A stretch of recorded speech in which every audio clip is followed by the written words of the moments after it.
mighty. But we're going to get kicked off today with an update, a general look at what's happening in Ukraine, and we'll also touch on a little bit of what's been happening in Israel. But of course, Ukraine as a war zone, which is causing major pushback around the world. Let's have a little look at what Zelensky's been saying, because more or less he's taken as the spokesman for the whole event. And the headline here, which I've taken from the Kyiv Post, is Ukraine to lose the war if UK Congress withholds aid. But if we think about it, this war's already been lost by Ukraine. It can only function due to the financial support and the munitions being put in by the US, the UK and the EU. And of course, all that is doing by dragging the war on is creating more and more casualties, particularly on the Ukrainian side, because they're taking heavier casualties. But also, of course, the Russians are suffering casualties as a result. So the war is over, or it would be if the West would stop pouring gasoline on the fire. Now, here's what Zelensky had to say. He said it's necessary to specifically tell Congress that if Congress does not help Ukraine, Ukraine will lose the war. And this, of course, is Zelensky getting very distressed because he knows that the vote for more money is not having an easy passage on the American side of the pond. And without that money, his war effort is simply going to collapse overnight. But of course, he also comes out with a warning. This is the scare tactics which Zelensky is constantly being used.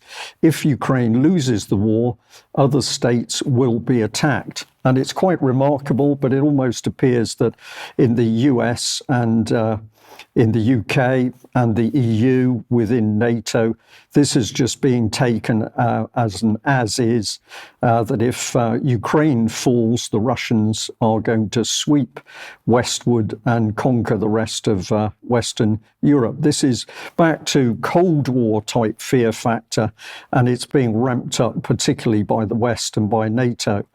Now, what is happening in the background? Well, we have senior retired military people who are simply telling us that we've got to now beef up Britain's military in particular in order to be able to take on the Russians. Let's just have a look at, let's have a little look at this short clip by General Barons. We should all be concerned about NATO really for three reasons. The first is it's absolutely clear now, and it's been developing since, in my view, 2014, when Russia invaded Crimea, that we, as part of NATO, are once again in a confrontation with Russia, which is really serious and might turn into conflict. And the most visible symptom of that, but not the only one, is the war in Ukraine. And we should be clear that as of today, that war is going in Russia's favor now. Well, there was a key statement right at the end of that little clip that the war is going in Russia's favor. That is, Ukraine is losing this war. This is very clear. But what did the retired general go on to say? That UK needed to really beef up its military in order effectively to give Putin a beating. This, to me, is just extraordinary language, because in no way is the UK going to be capable of doing that, because it hasn't got the industrial base to support what he's claiming. And also the military are having huge difficulty recruiting the number of people, particularly into the army. But note he talks about confrontation turning into conflict. But the reality is that the military support from the UK, the US and other European countries is enabling Ukraine to keep fighting, and the munitions going in, munitions going in on the ground are also helping keep that war running. Now, in the background, Ukraine has also been asking for more air defense systems. They want some 29 Patriot systems. This is because they've lost the existing systems that they've been given. They've been destroyed by the Russians. But what does this whole saga prove? That the Russians can target Ukrainian infrastructure at will. And the reality is that even if they were given more Western anti-air, anti-missile systems. They're not capable of stopping the Russian assault on their infrastructure. The other thing that's been happening, very rarely reported in UK or the West, is that the Ukrainians are clearly up to the old tricks of burying military equipment inside civilian areas. And the Russians have now been using long-range missile attacks to take out this sort of agenda. And the shot that we just had on screen was a destroyed shopping mall which had been used for the storage of ammunition. And this image, which will just pop up on screen, is showing one of the HIMARS type rockets that's been thrown from the explosion as the Russians targeted that particular ammunition depot. But this is demonstrating the type of weapons that the Ukrainians have held in that type of environment. So within Donbass, this has been reported on many occasions that tanks and artillery have been hidden amongst civilian areas. But of course, in the Western media, this is a subject which is always pinned against the Russians. But the reality seems to be rather different. Now, the other thing that we know is that inside Ukraine, Zelensky and his generals are desperate for more manpower. This is due to the losses to date. And the tragedy is that they're going for ever younger, ever older people. And I chose this little video clip here because it's quite poignant when you look at the youth of the individuals concerned in this bus. This is where the Ukrainians have now got. So I can't call them boys, young men, but also women are being drawn into this proxy war. And of course, this is not going to do the Ukraine any good, or it's not going to keep Ukraine operating as a nation state. It is destroying the future of Ukraine for the proxy war, which the US and the UK are so keen to wage in order to try and drive regime change in Russia. Now, if we have a look at some of the reporting from within Ukraine, the Kyiv Post here, Ukraine's global voice, it calls itself. I've marked with a red arrow that we've got, we'll just move that a little bit quickly, but the blue box is showing the Ministry of Defence reports from UK. This is their Twitter. And my point here is that it's alongside completely different opinion. And we're going to have a look at some of this opinion and try and explain what's happening. But here is the article, the unseen, if we can just, okay. Sorry, we've switched slides a bit quickly here. Here's the unseen crisis, Russian soldiers' desperation on the Ukrainian front lines. And basically, in this article, which has no evidence shown to the reader at all, Russian soldiers are holding grenades to their heads, and if they think they're going to be hit by a Ukrainian drone strike, they're apparently going to kill themselves using those grenades. Now, this is the story that's been put forward by this gentleman, Casey Christie, but no actual evidence. He just says that he's been watching a lot of videos from the battlefield, and this is his opinion. But a very interesting gentleman, because if we look at the next article that he's got, he's talking about this. It's time for an African solution to Russian mercenaries in Africa. And what the article talks about is Ukrainian mercenaries actually standing up against the Wagner forces the Russian forces in Africa. And he says the Ukrainians should be commended for recognizing the importance of countering Russia in Africa, a position that seems to be uniquely theirs. So what's the solution?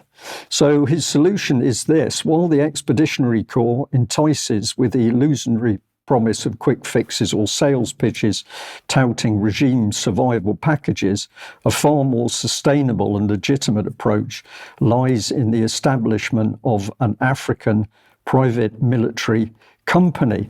So it's quite remarkable that this man is clearly advertising for mercenaries in order to get Ukrainians to join up in order to go and join a private military company in Africa. This sounds like deep state spook work, but it's very difficult to get a grip of this man, because who is he exactly? If we have a look at what he says in the article, it's this: having spent the first 25 years of my life in Africa, dedicating over 4,000 hours to protecting and serving on the streets of Johannesburg as an unpaid police officer, and having invested significantly in writing about the continent's criminals, terrorists and pirates, my convictions are firmly rooted. So what is the solution? And if we go on through, experience, he says, has reinforced a belief that crystallized over a decade ago during a, quote, security conference in Portsmouth, England. There, the pressing issue was how to address Somali pirates off the Horn of Africa who were hijacking entire ships and securing millions of dollars in ransom. So this man appears to be a unpaid police officer for the bulk of his career, but he's having meetings discussing piracy in UK. And at the time those meetings were taking place, the UK column was informed that that was absolutely with British Ministry of Defence. They were there in the background, so were British Special Forces, and so were some mercenaries. Now, that is what we were told. That's an allegation, but interesting that he's recounting that type of meeting in Portsmouth as triggering his present comments. And if we follow through on this, gentlemen, we quickly have this report, Mark on Worlds, urgent advisory for close protection services. And if we have a look at who's initiated that, Christie and Associates. And if we bring on the next part of it, this appears to be the gentleman's own website, and this is all about protection and private military services. So the point that we're making here is who exactly is ramping up the angst in Ukraine, and is it really the case that the agenda is to get more Ukrainians to fight another proxy war by joining private military corporations, companies in Africa? I'll leave our audience to think about that, but clearly we're seeing that events in Ukraine are not as simple as perhaps the BBC would have us think, that it's just that the Ukrainians have been attacked by those nasty Russians and they are busy trying to defend their country. There is something else at work. And if we move across to Israel, this was from a few days ago, but the Washington Post here with a headline, US signs off on more bombs, warplanes for Israel. Despite a widening rift with the Israeli government, the Biden administration continues to authorize the transfer of 2,000-pound bombs and other weapons. This, of course, is widely known, but the Americans are continuing to put in the weapons into Israel, even though at the moment there appears to be some disagreement between the US and Israel as a result of the attacks on the aid workers. What isn't being widely reported is the scale of unrest inside Israel itself. And we've had massive protests taking place in Israel. The crowds seem to be unfazed by the idea that they would be a target for the Iranians. Let's just have a look at this little film clip and see what's being said about those demonstrations.